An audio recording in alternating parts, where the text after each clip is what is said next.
Single arm lat pull down, one of my all-time favorites. It gives us a lot of things to focus on that I think might be lacking from either a wide bar row or a pull-up or something like that. So my setup is very short. You can see this is about as high as it goes, head height. Most gyms will have something that's anchored quite a bit higher than this, in which case you probably would do the seated version where you're anchored in, there's stuff across the hips, and I'm nice and tall.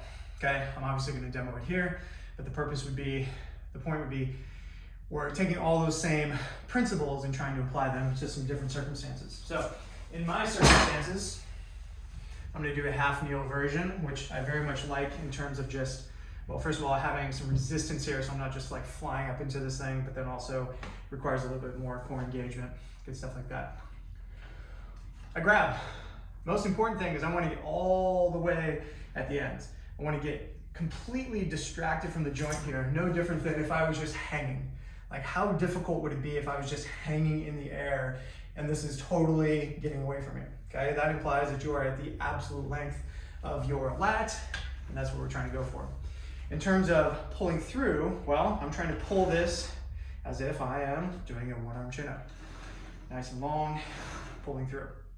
Okay, if I'm doing the seated version in a bench at the gym, it's going to be a little bit more vertical. Ignore my legs. Assume that I'm in kind of a seated position on a bench.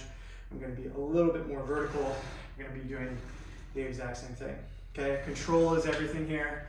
Nice tight grip, negative, negative, negative, negative. The reach up, pull down, hold, negative, negative, negative.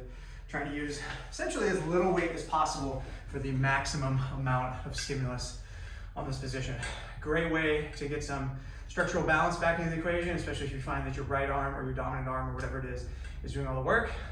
Great for a stretch, and then great supplementary activity that requires essentially very little prep because everything is just kind of stacked here into the machine. If you find that you have imbalances from right to left, which is very common, or whatever your dominant, non-dominant side is, starting with your non-dominant side. So let's say my goal is 8 reps. I only get 5 before I start to really suffer on the range. Go to the other side, get my 8 or whatever the target reps is, and then back to the other side. Just a little strategy for making sure everything is nice and balanced.